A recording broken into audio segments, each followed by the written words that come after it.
We're transforming our approach to fully include young people alongside adults in our activities to ensure that youth are co-designing solutions to their own problems and not just serving as window dressing on panels. In addition, we will expand the dialogue beyond just Washington, D.C. and the United States, seek to host or support convenings around the world that will engage young people and adults locally to discuss solutions to SDG 8 that are relevant in their context. And during 2021-22, we're doing this through a series of events that we have listed on a slide here. Youth dialogues, GYEO solution sessions or webinars such as this one on key topics of interest to young people, and convenings, regional, global, a series of near-term activities that are designed to share the latest program lessons and gain commitment from actors globally to advance good practices within a common language or framework of the SDGs, specifically for achievement of SDG 8, which is to promote sustained, inclusive, and sustainable economic growth, full and productive employment, and decent work for all. We also plan to establish global convenings as annual touch points to track progress toward achievement of SDG 8.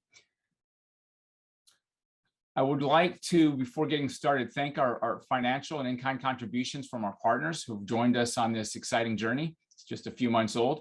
I specifically want to recognize Palladium, our global session partner, along with FHI 360 and Catholic Relief Services, who are regional session partners. I also want to acknowledge our first two local partners, Africa Skills Hub out of Ghana and the Latin American Leadership Academy out of Brazil and Colombia. There are more organizations, new organizations joining us every day. So please let us know if you're interested in committing to GYEO 2030. So today, just to move to our session here, we're excited to kick off the series in partnership with Harambee to hear from young entrepreneurs in sub-Saharan Africa who are expanding self-employment through the informal economy. And so without further ado, I'd like to welcome Chipo Hamukomo, who'll be moderating today's session. Chipo, on to you. Thank you so much, Matthew. And hi, everyone. I know this is a kind of weird session in that it's like hopefully your first meeting of the morning for some of you. But yeah, hopefully we'll be able to have a really exciting session that brings together the expertise from the amazing people that we have on the panel here today. So, I mean, the session really does focus a lot on SDG. We'll get this provocation from SDG 8. So I thought it'd be good for us to just kind of ground in that. And what that SDG says is that the goal is to promote sustained, inclusive, and sustainable economic growth and productive employment and decent work for all, which I think is quite a lofty aspiration, especially in the conditions of what work looks like today for many people around the world. In our session, we're going to have a really strong Africa focus. So we've got participants from Kenya, Rwanda, and South Africa, bringing in various regional perspectives on what the life and the experiences of young micro-entrepreneurs are. And I think the reason that we have such a strong focus on that is two big ones. Number one is that Africa, the future of work globally, is very fundamentally based on what happens to the future of work in Africa. By 2035, which is not that far away, Africa will be the largest contributor of new entrants to the world's working age population, more than the rest of the world combined. And by 2100, we'll see Africa account for 42% of the world's working age population, which is double what China was in the early 2000s. So what happens on the continent is really going to be a strong force for shaping what work looks like across the globe. And right now, when we consider what's happening on the continent, what we see is that the majority of that work is informal. And according to the ILO, it was something like 89% of all employment across the continent currently is informal. And I hope that that kind of grounds us in where we need to be today to understand what does this work actually look like and what do the experiences of the young people who are involved in the work across the spectrum of the economy actually look like. And so I'd like to invite our panelists to switch on their cameras and come on stage.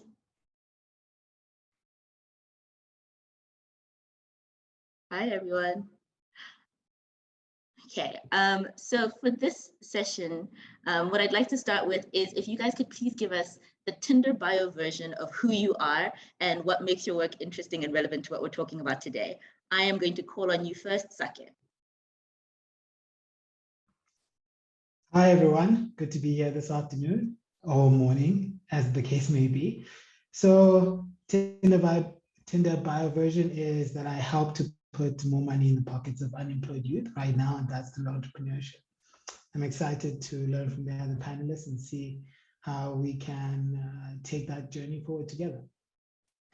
Awesome. Thank you so much, Sake. And could I ask you, Sandrine, to share a little bit about yourself? Thank you. I'm glad that I'm here on this panel. So my name is Sandrine Kakuze. I'm a business student, and I have my own business. I'm running a small business, which is selling bags. So I'm so excited to learn more from you. Thank you. Awesome. And thank you so much for joining us today. Marianne? Good afternoon, good evening, everyone. I'm Marianne Ochola. I lead the partnerships and programs work at Shujaaz Inc.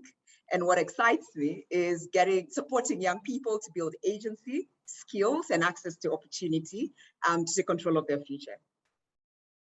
That's amazing and great to know. Hannah, how about you? Thanks. Good afternoon, everyone. My name is Hannah Adams. I run a youth employment accelerator here in Kigali, Rwanda. And excited to learn from other people across the continent about how we support more young people in this space. Thanks. Awesome, fantastic. And so we're going to jump into what are the short, quick answer versions of these questions. So please keep them as brief as possible and just put out the first thing that pops into your head. And so I will start with you, Marianne. Do you have any side hustles yourself?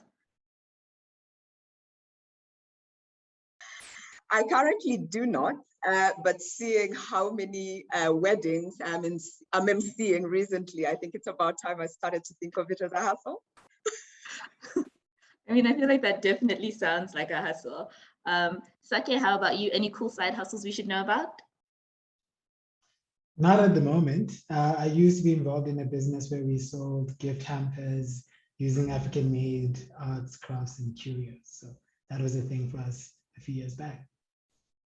That is pretty cool. That is pretty cool and something that's definitely needed. And how about you, Hannah? Me either. I don't run a side hustle yet, but maybe I'll get some ideas from the call today. Okay, and I mean, Sandrine, as our official hustler, young hustler today, what is your hustle about? Okay, it's all about selling handbags after my studies. Yeah. Cool. That sounds amazing. Thank you. And reaching back around, Sake, could you tell us how you got interested in the world of hustle and youth entrepreneurship? Really, for me, it was the scale of the problem and the impact that making progress with that problem could have. I'm fascinated by the complexity, the importance of it, the scale of impact, especially as you alluded to in this changing world of work. So that's what drew me to this world. That's amazing. And I think that that's the kind of work or the kind of interest that really has legs in terms of what shapes the possible and what shapes what's possible in the future. Marianne, on your end? I've always worked with entrepreneurs as a previous banker, supporting SMEs. But for youth entrepreneurship, to Sake's point as well, it's a skill, but not just a skill, but also the optimism and the resilience that young people come at it. So the support that they need is not much for us to scale impact. And I find that very, very exciting. It is very cool. And Sandrine, how did you decide to start selling handbags? Okay, it's a long story, but before I had a fixed mindset, so I didn't think that I can start my own thing. But after joining trainings, so I got that there are many people who are hustling outside, so they get their own profit without being like, give me. So I become excited because of that. So because I like to be independent. Thank you. Thank you so much. And I love that, like that hustling was something that gives you that air of independence. And that was something that you might have not thought about in the beginning, but because of like good training, you were able to see yourself in that role. That sounds phenomenal. And Hannah, on your end? Yeah, I actually started working in the formal sector space, so skilling and connecting young people to employers.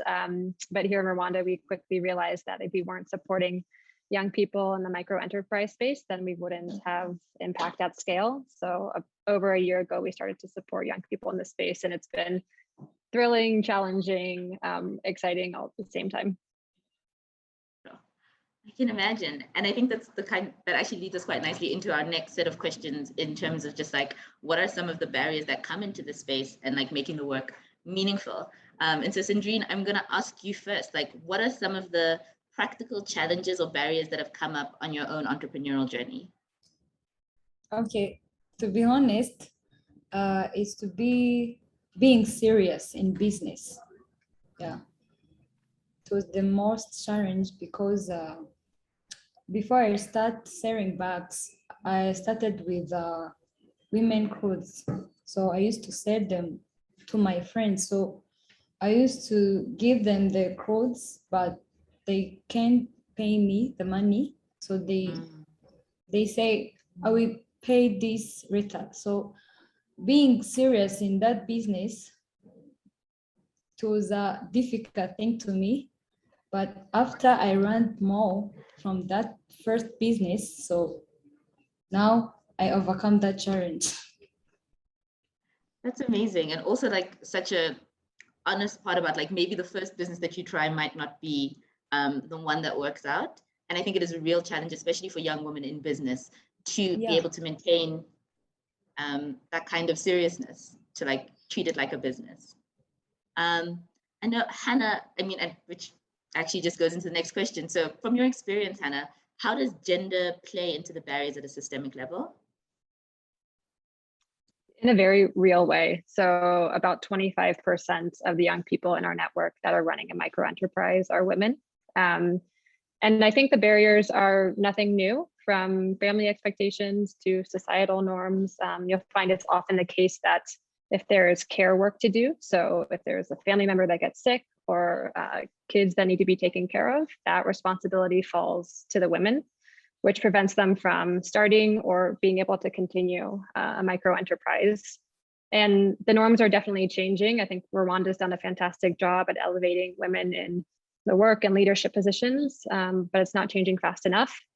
And one of the silver linings actually that we learned from COVID when we had to move all of our trainings online is that we saw a huge surge in women participation, because now the trainings could be done from their home. They weren't as structured in terms of having to be at a certain place at a certain time.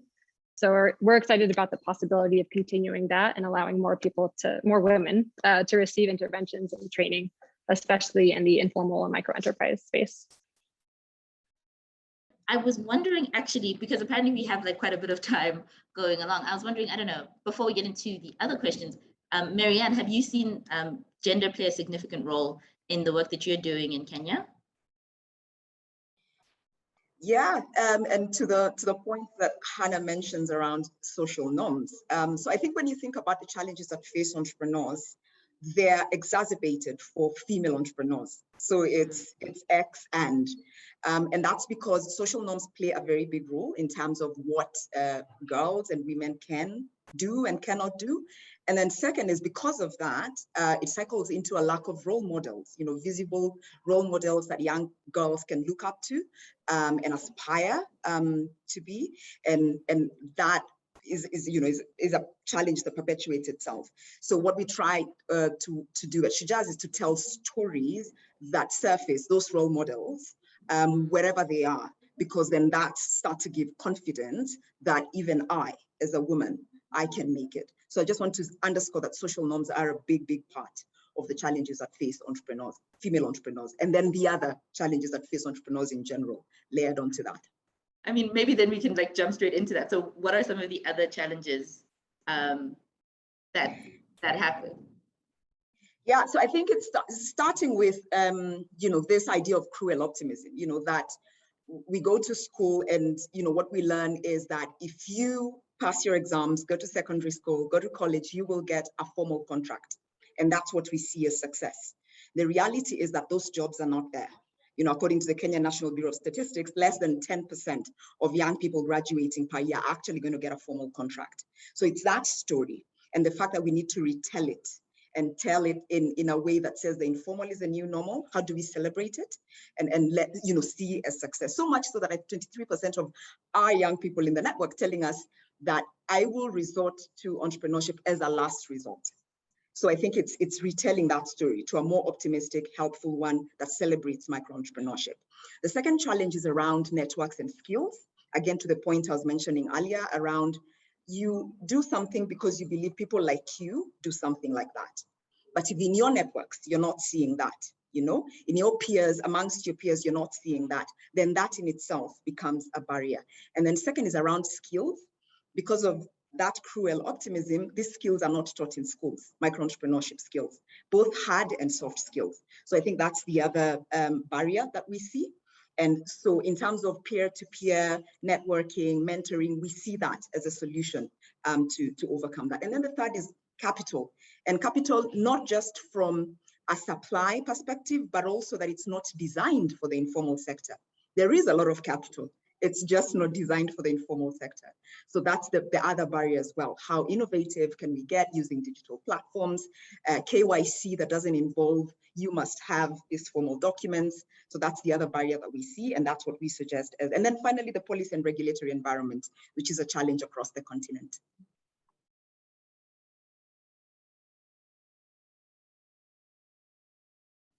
I think what's so surprising with all of those barriers that young people still remain considerably resilient and are still in the game and are still running hustles and are still leading to their opportunities. I think you've touched on a really interesting point about role models. And Sandrine, I've heard that you particularly had a woman entrepreneur as a role model. Would you like to share what that experience was like for you in terms of helping you set up your business?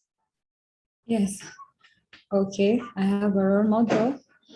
She's Wobosho Maxim. Maybe people from Kenya know her. Maybe. Yeah. She's a young woman.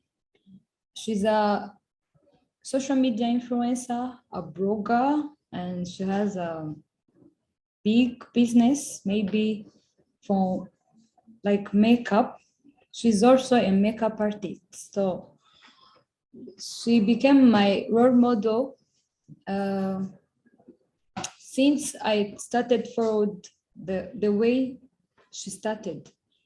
She started using her own phone, coding herself, putting makeup on her face. So then after that thing, she became a superstar in Kenya, even outside of her country.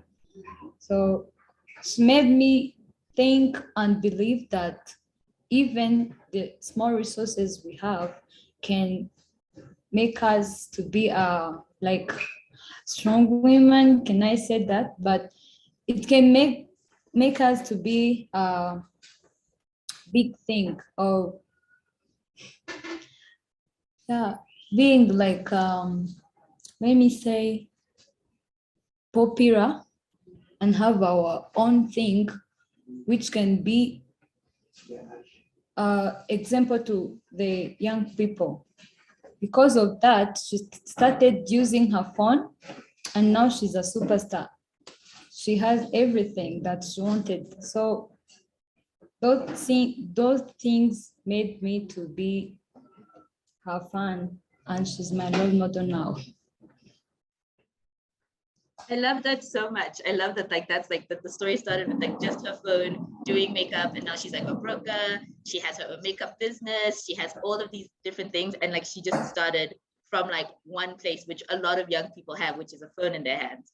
I don't know, Sake, coming onto your side of things, I know that South Africa is a little bit different from the other countries that we've discussed today and doesn't necessarily have the best reputation for the informal economy. From your perspective, what are the systemic barriers that make this the case? I was listening to Marianne and nodding along because while there is a lot of macroeconomic difference in how the economies are structured and how young people participate in different spheres, a lot of the challenges are similar. And it is certainly true that the informal economy in South Africa is only 6% of our GDP. compared to upwards of 20% in many African countries and many other countries that have similar income levels. What's especially fascinating for me and for us as we grapple with what we've been calling entrepreneurial journeys is the fact that in South Africa, informal or not, rates of active, established entrepreneurship are surprisingly low for a country of our income level and in our region, right? And there's both historic reasons for that, systemic barriers that kind of endure from that. So where the apartheid government really did make it difficult for Black people, the majority of this country, to develop the kind of practices and mindset that allow them to have the role models and allow them to build the asset bases and the ways of living and being that encourage entrepreneurship. But then there are also contemporary challenges. And I think we often speak about, in the way that Marianne has introduced, we often speak about know-how, finance, and markets as being the three ingredients to successful entrepreneurship. And if you take an entrepreneurial journey broadly, from when a young person is in early child development, goes into basic education, grades 1 to 12, and even afterwards, in South Africa, there's a lot that we're learning is in the way of these young people building the know-how, the finance, the markets, for them to succeed. And one of the big ones that we're trying to tackle is that while it is true that there's an entrepreneurial development ecosystem that exists in South Africa, a lot of the support and a lot of the content, a lot of the infrastructure is pitched at a level where young people really are not, where it's necessary to make both the processes to get the support simpler and more inclusive, make them less bureaucratic, make them more grounded in skills and ability and potential, but also an opportunity to say, can we take the support that the young people do need in terms of building the skills, because many of them are self-taught, and teach it to them in ways that are engaging, that are more simplified, that are practical, that are actionable, so that when Sandrine, in our context, is facing a problem like customers not paying to the extent that she'd expect, she knows very practical ways that she can either work around the problem or pivot from the model or adapt in various ways, instead of having a lot of support that is more theoretical and is coming to her from the perspective of this is what broadly a good business idea looks like. So there are a lot of systemic barriers throughout the entire entrepreneurial journey, and it's really about bridging the gap to where young people are and where the system is right now. Yeah, I mean, I feel like that sounds so complex, like not only to navigate as like a person, like from a policy perspective, but like as a young person in that context, trying to figure out how to get that know-how, how to bridge like the complexity of this like huge apartheid leftover. And then it's also difficult today. Like, yeah, I mean, I feel like that sounds a bit hectic. I would like to encourage the audience, if there are any barriers that you feel like we haven't covered and that we haven't addressed adequately, please put them in the chat. We are going to have a really exciting question and answer session. There's a lot of time for us to be able to dialogue and engage with each other. So please, if you have any questions, feel free to put them in the chat. But to the panelists, I feel like now we're going to move into the section where we start to think about, okay, what can some of the solutions be to this level of complexity? And Sandrine, I'm going to start with you again and ask, what's some of the stuff that could have made it easier for you to start being an entrepreneur? Is there something that you wished at the beginning somebody told you and you'd be like, yes, this is the answer to my problems? Okay, thank you. I liked your ending. So before I started selling handbags, I thought I would start by having a big shop of bags and shoes and even clothes for women. So, but because of this COVID-19, I didn't have enough money to start those things and have a big shop for my own. I tried to make it simple and I break that long-term goal into pieces. So I started having the like 10 bags and say, let me sell these 10 bags. After we sell 20 bags, I will keep growing until I reach to that big shop. So I break the long term into pieces so that I will reach far. Yeah. I love that. I feel like that's like such a pragmatic solution to like the complexity of like the life that we've all been living in the last year. Did somebody give you that advice, or was that something that you had to figure out for yourself? Yeah, I think that was my own idea, because I had I had few money to start, so I make that decision for my own. That's amazing. That is like a formidable business decision to have made, like without that kind of training. And also like, that's the kind of stuff that I think from our end, on the other side, that we should be helping young people have access to. Okay, Marianne, so I mean, coming into that is the question of like, how do you, in your context, pick winners, or rather more adequately, how do you find which young people would be benefit the most from that kind of support, who would benefit from entrepreneurial interventions? Yeah, thank you. So before I respond to that, we have a three-step approach to that. The first, where we start with motivation. And this is motivating young people to see the opportunity and the promise of micro-entrepreneurship, which is really about telling the story of role models who are out there doing a great job and changing that story, right? Then the second is ability, right? You've motivated me.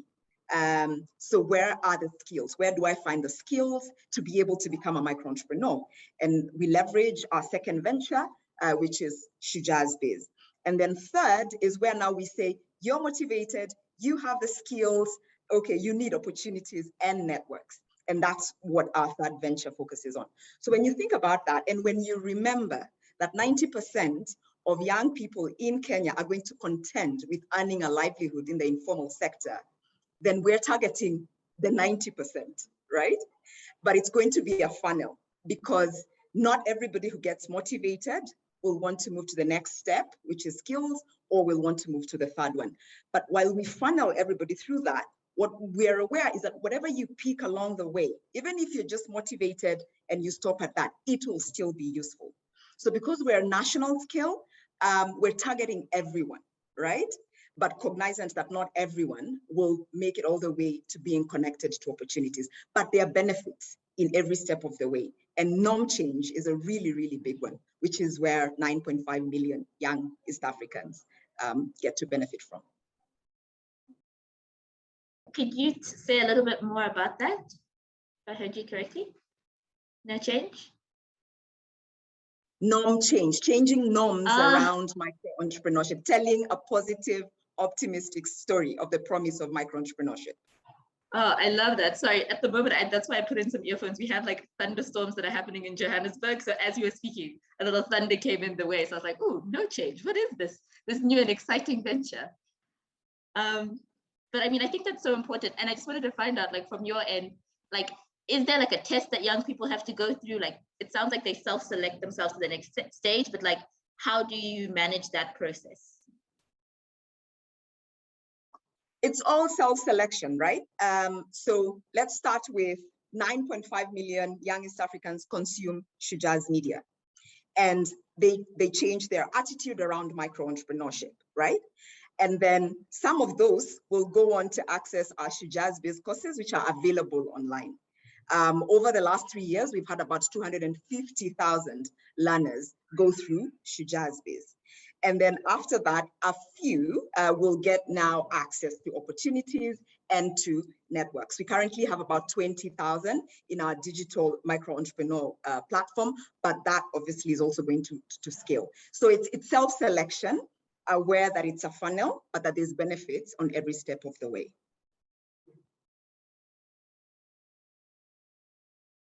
Hey, I feel like, please bear with me in this mute button, but that sounds amazing. And also it's like, sounds like such a, like the kind of program that can bring about like systemic change, like at a really huge level, which I think is so important for this kind of work. So Hannah, I wanted to come in to you, like in terms of like structuring the support for young people, in your experience, like what's the kind of support that helps young entrepreneurs to thrive? And I know that a big thing in like the policy discourse is like, they must formalize, they must formalize. Do you think formalization is an important part of what makes young people successful or what they need? Thanks. And I think there's a lot of parallels between actually what we're seeing here in Rwanda and what Marianne was just mentioning in Kenya. I'll say two things that we found that have been really key to have young people be successful. The first off is this sort of norm change. So challenging assumptions about experience or requirements to be an entrepreneur. I would say one of the most important interventions that we offer is focused on changing a person's mindset about earning for themselves, because it can be a very overwhelming or even unappealing path for many. But once they have the opportunity to think about how and where they would start, we see dramatic shifts in interest in the micro enterprise space. And the single most effective tool that we've used to do that is through stories. So again, what Marianne was saying about show other people and their peers that have done it themselves. And then the second thing that's really key is bringing these like-minded people together. So this has obviously been harder with COVID, but right now our program is run through WhatsApp groups and an online learner management system. And the benefits and support that young people get from brainstorming ideas, from sharing learnings, or even finding their first client or a business partner has been a huge learning for us in terms of the support that they need. And then to answer your question about formalization, to be honest, no, we haven't found that formalization is a required part of the process. Of course, at some point, if your business grows, that's going to be really necessary. And here in Rwanda, the government has done a great job to make sure that registering your business is easy, but it hasn't been critical for the young people that we serve to get them started in the micro enterprise space. That's so helpful and also so insightful. I mean, somebody once said, and I think it's somebody from your team, Helen mentioned this, that young people don't like to learn alone. And I find that like figuring out how to build meaningful communities though for like the people who are on the periphery can sometimes be a challenge. How do you guys like make, I don't know, how do you guys do that? Like, is there something in your content or something that creates the space that young people really feel like it's a space for them where they can actually like meaningfully connect?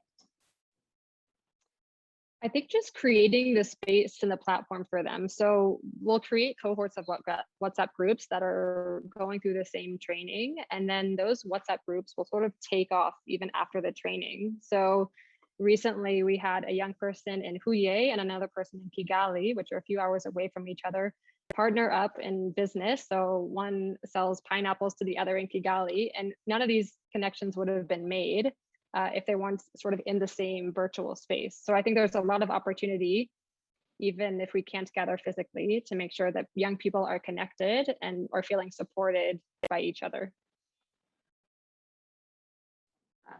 I feel like that, I'm not gonna lie, that makes my heart like feel a little bit lighter. I'm like, okay, like young people, okay, it's not that bad. Like people will make plans when they're together and where there's spaces for people to get together. But I don't know, Sake, on your end, and like, I guess specifically in the South African context as well, like what's some of the information that we are missing out of and that we need to know better on how to support young people? Yeah, we're missing out on quite a bit, but I think it's worth saying as a starting point that there is a lot that we're gathering, and we gather it in different pockets. We have programmatic data that we collect as individuals, organizations working in our different silos.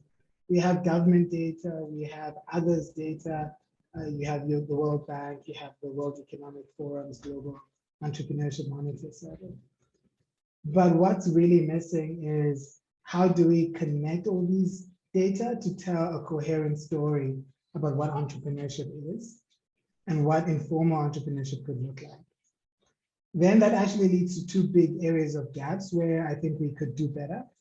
One is we still approach data collection and entrepreneurship from a very formal economy kind of mindset. So the frameworks that we apply, the sectors that we use to name things, the different products that young people sell and how those come together, we describe those in ways that are very, very contingent on an understanding of the formal economy. whereas the realities of what young people do, how they move in and out of different states, and the mere fact of being in entrepreneurship looks very different in the informal economy. And we have still yet to figure out how to do that well at scale. And I think there's a second one which speaks a lot to some of the topics we've introduced earlier, even that Marianne was speaking about, in terms of how do we get closer to understanding which entrepreneurs are right for which types of opportunities. So in our platform, we have a tremendous ability on the SA Youth.mobi platform to collect data stories from hundreds of thousands of young people. In fact, we have over 30,000 young people who've told us that they're in some sort of entrepreneurship, and they've given us information around their incomes, the products that they sell, their gender, their locations, things of that nature. Yet we still, as a global community of people supporting informal entrepreneurs, have yet to figure out how to take that data, perhaps paired with the right assessments and the right self-selection metrics, because some of this is going to be self-reported, and then be able to, in a really impactful way, connect the right young people, the right young entrepreneurs with the right form of support. Because while we do have a lot of value that comes from these young people's peer networks and mentorship and human-based guidance, a big route to scale for us all in our global community is using the power of data and the power of tech to inform how we match young people to the right support.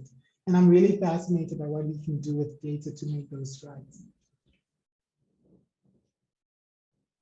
I love that, because it's like, it has like both like the sort of like sexy technology angle, like big data can give us lots of information, but also like the practical angle is that like, if we're making policy about a particular group of people, we number one need to connect with them and understand what they're doing from their own perspective, as opposed to like our imagination of what's happening out there in the informal sector. And I feel like we're now getting to the very, very exciting part of our conversation, because what's the thing? What do you say? The stage is open, the floor is open for us to start accepting some questions from the audience. Some questions have already been sent to my phone, but if you would also like to speak your question, please feel free to use the raise hand function, and then I'll call on you and you can unmute yourself. But sorry, I don't know if you, I'm not sure you all heard that thunder moment right there. So let me bring up some of the questions that have already come through on the text. Okay, so one of the questions is, from a scale perspective, are there any similarities in the policy and regulatory barriers that inhibit young youth in terms of entrepreneurship?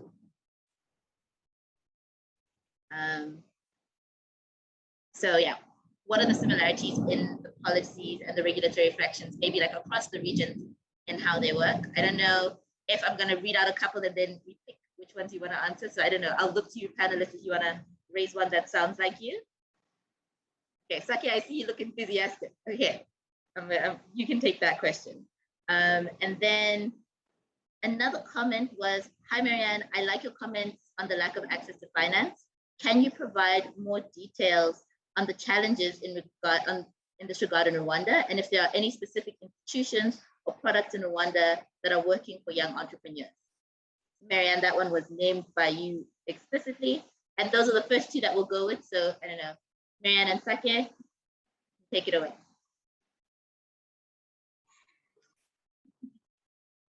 Okay.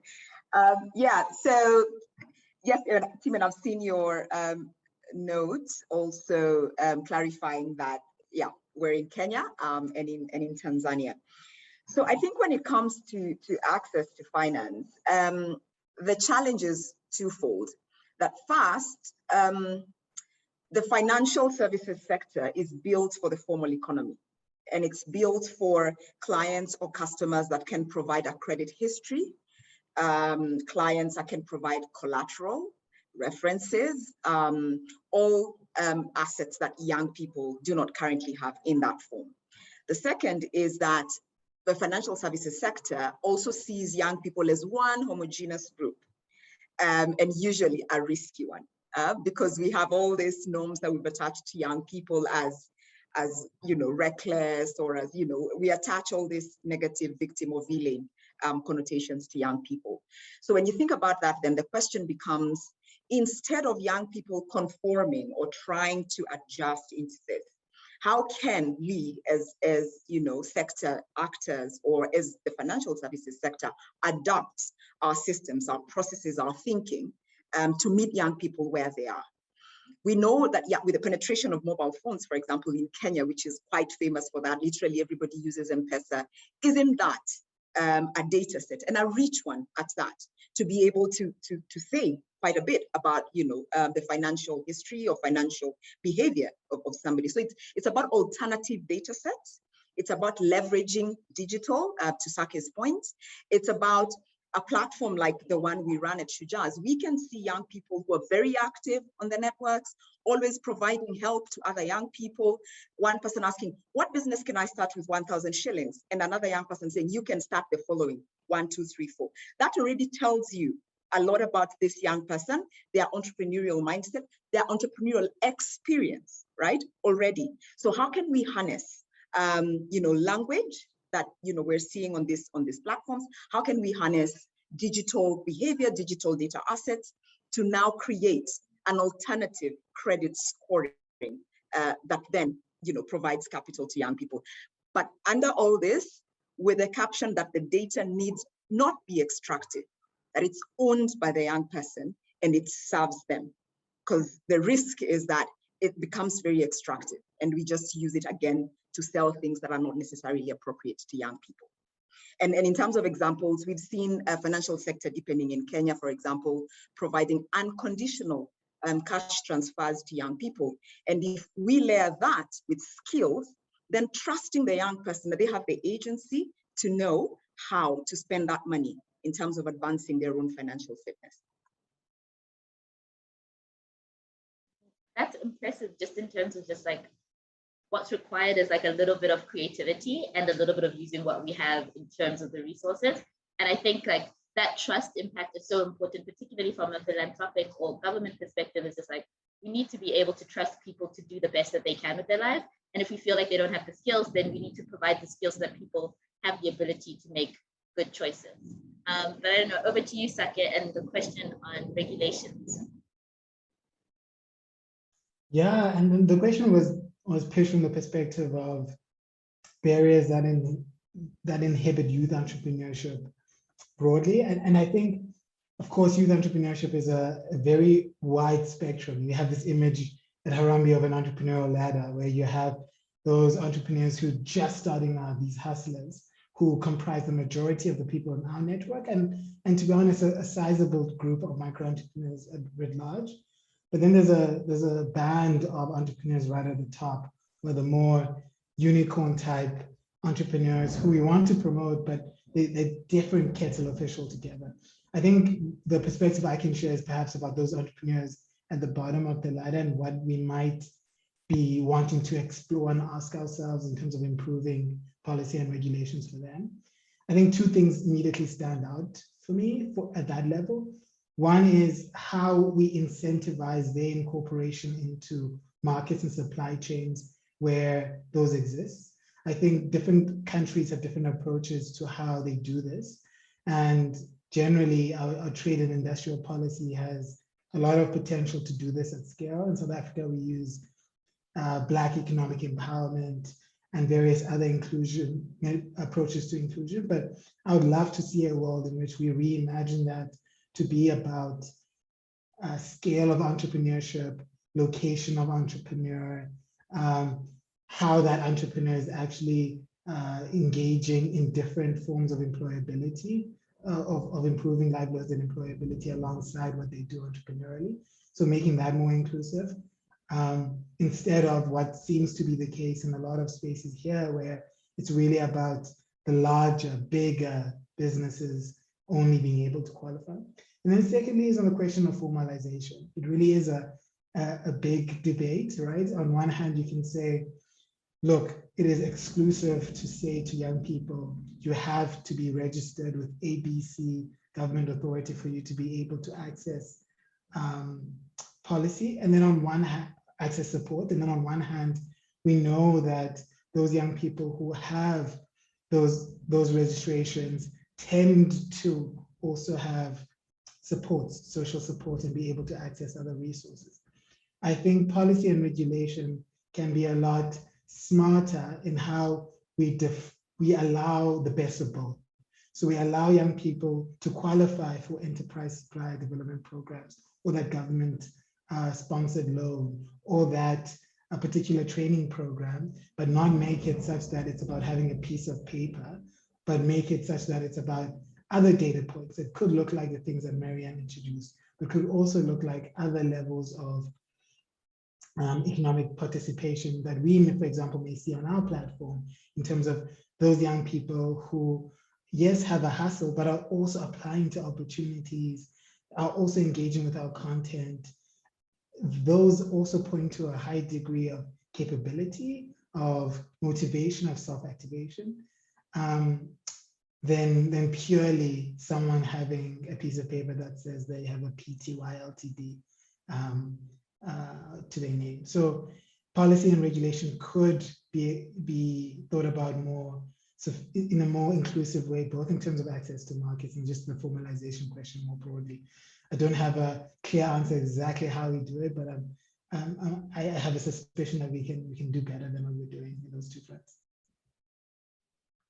I feel like your hunch sounds like a good one. Like, I think we definitely can do better. And part of what I think you're raising is this idea of that came up also like in the questions to discuss, is like this idea of like entrepreneurs who are entrepreneurial because they choose to, and entrepreneurs who are entrepreneurial because like this is like the clearest survival mechanism. And I mean, from that context, and this one is broadly to the panelists, so please feel free to jump in. Like, do we think that there's different kinds of support that are needed for those like two broad buckets of entrepreneurs? And also from like a regional context, what does it look like in what does it look like in your home countries and where you're working right now? Like, how many of the young people that you see being entrepreneurs are doing so because like they have this fire, they have this dream, they know that they were born to be an entrepreneur, versus young people who realize actually this might just be my best shot at doing this? So I'm gonna leave it to the panelists, and I might just pick on one of you if I see your eyes looking sparkly. Oh, Hannah, your eyes look very sparkly. Damn, thanks, thanks, Jipo. No, I think your last question is really interesting for Rwanda, the idea of people that like need to do this or want to do this. And Rwanda has a pretty strong social safety net. So I think we see less of the like dramatic entrepreneurial that comes from needing to survive. So most of the young people that we work with are they're looking for work, they want to do something, and they're excited about what an entrepreneurship journey might look like. Sandrine is one of them. But I think it would be interesting to hear about the difference between those two sets of people. So I would also just resonate with what was said by Marianne and Saki around designing for the young person. One of the things that happens here, even with a development bank, is that they require a business plan to be submitted in order to receive capital and loans. And that assumes that the young person has a high level of literacy, of formal writing training, has a printer, can type, a computer, things like that. And so all of these barriers are put into place for young people here based on characteristics that aren't actually needed for a young person to run a business. So just thinking about how we're designing at a policy level more for the young person in mind, I think is going to be critical to supporting both of those groups of people. I mean, I don't know, Sandrine, not to pick on you, but because you are the person who has the young person and the hustler experience, like from your perspective, have you found that the policies have been designed for you, or that like it's easy for you to access or know the routes to access like capital if you need more money for your business, or like that the support like that is available actually meets what you need to make your business grow?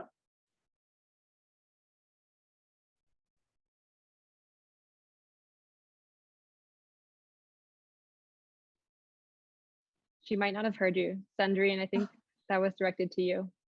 Can you hear? Come again, please. No stress at all.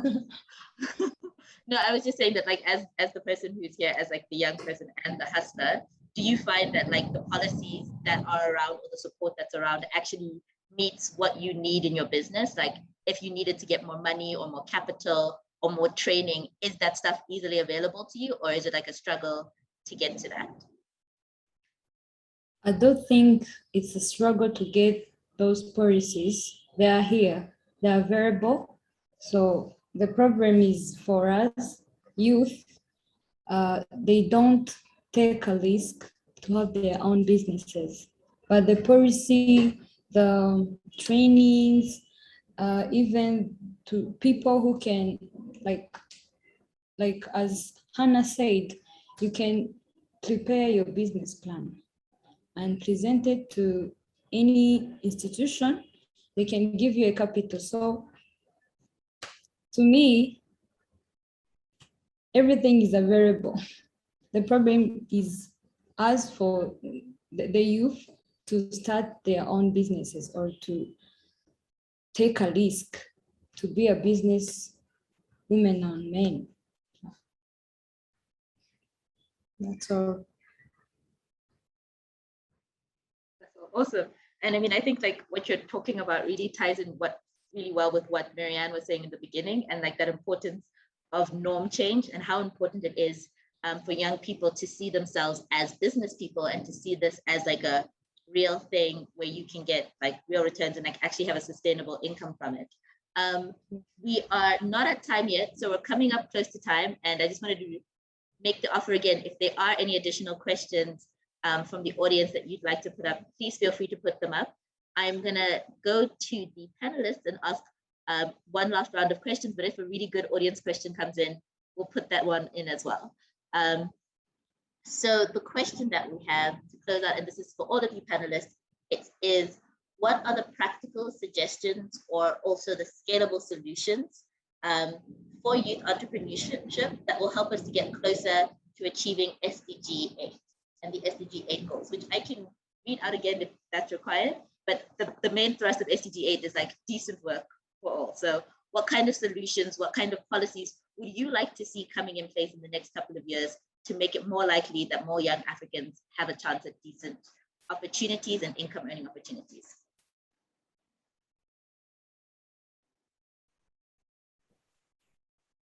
I'll go with this one first. What's interesting about SDG 8, like all the other SDGs, there's a ton of like targets underneath them. I was fascinated by the fact that one of the targets is around having fewer youth not in employment, education, or training. And I would like to underscore the point that we've repeatedly made now, started by Marianne, about changing norms. And I think practically introducing a different type of speaking about entrepreneurship in the educational curriculum from grades 1 all the way to 12, that A, validates that it's work worth doing, that B, explains that entrepreneurship is not just commercial, but it's also social. So you can be someone who's caring and not money hungry and be involved in entrepreneurship. And then that 3, clarifies that it's practical, it's doable. Yes, you may have to take some level of risk, as Sandrine is pointing out, right? But it is practical. And I think that's the, like, in the big funnel, that stage in the funnel of having young people is part of the formal education system. It's such a big, high potential stage of the funnel. I feel like, yeah, that's definitely hitting it where it counts. I don't know, Hannah, would you like to tell us what you'd like to see happen? Sure. I mean, I think a key thing that will have a huge impact is just improving access to finance for young people. If you're a young person and you're running a micro enterprise, none of these systems are designed for you, as we've talked about in this panel. And so finding ways to get government, even other NGOs, to think about the real lives of young people and how we can consider different indicators. Marianne mentioned a few, apart from just traditional ideas of collateral and things like that, to serve signals for lending, I think will be really key to opening up the space to more young people for the future.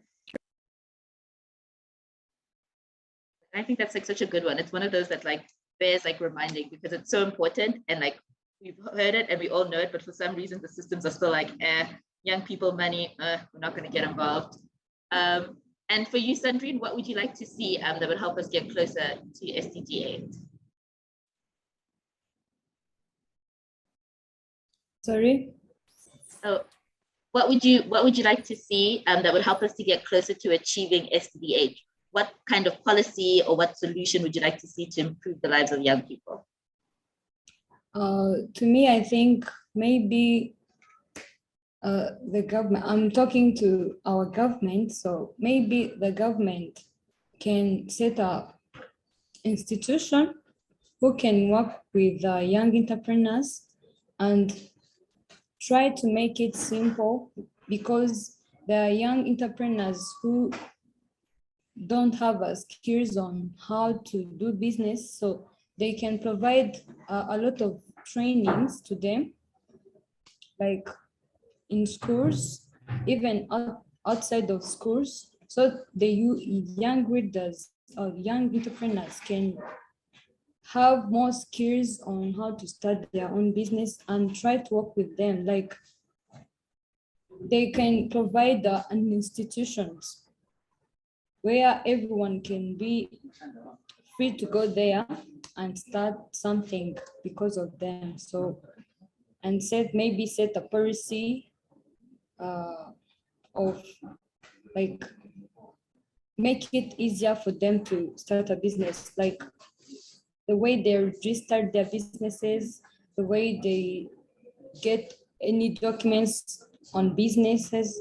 Yeah, that's all. I mean, I feel like you say that's all, but like that is such an important and a key one, that like institutionally, the government is actually supporting young people to start their own businesses in like ways that are practical and meaningful. So I really do agree with you that that's an important one. And last but not least, Marianne, if you could give us your closing. I think it's in acknowledging that the informal is the new normal, because I feel like there's still a disconnect there. So all of us, those working with young people, for young people, all of us acknowledging that the informal sector is the new normal. And that will, one, invite governments to, for example, reduce complexity for young entrepreneurs, whether it's in accessing identity cards, which in places like Kenya, they are your gateway to literally everything. Reducing complexity when it comes to fees, to taxes, that acknowledgement that the informal is the new normal. For financial service providers, it's becoming more innovative. It's meeting young people where they are in terms of financial needs. For the international development sector, for us here, it's designing interventions with young people. It's peer-to-peer mentorship. It's working around the fact that young people are hustling during the day, so they're not going to sit in a whole day undertaking training. You know, it's things like that, designing with and for young people. So I think once we acknowledge informality, that will then cascade in terms of how we are designing solutions for young people and with young people. Thank you so much. And I feel like that catchphrase is one that you will definitely see on a slide that I make at some point soon. So that idea that informal is the new normal is such a great way to ground this, and it's such a great way for us to be able to close the session.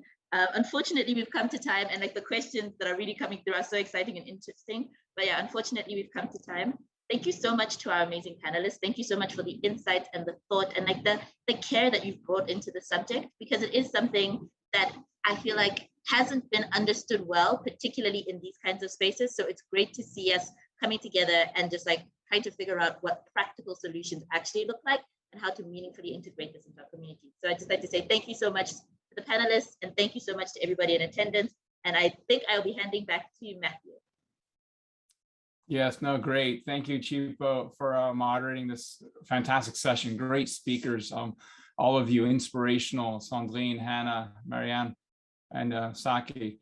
Informal is the new normal is maybe the right tagline moving forward as we talk about the challenges, that the barriers and challenges that young people are facing. There's so much to take away from the session. I liked particularly, Chipo, the young people don't like to learn alone line. It feels like a great recipe for entrepreneurial success, along with passion, and you need the vision, right? The vision people and the operations people to come together for business success, and the mentors that Sandrine mentioned, and the role models. And and all of that together. So, wanted to thank the speakers, and also highlight for you upcoming solution sessions on topics ranging from green jobs to financing innovations and the future of work. Please certainly join us. We've got an exciting lineup coming. For more details about all of this information, you can go to our website, GYEO2030.org. There's an events tab there. And I just want to thank everyone for being with us today. Again, enjoy the rest of your day, your afternoon and evening. And thank you again to our fantastic panel and Harambee for hosting today. Bye-bye, everyone.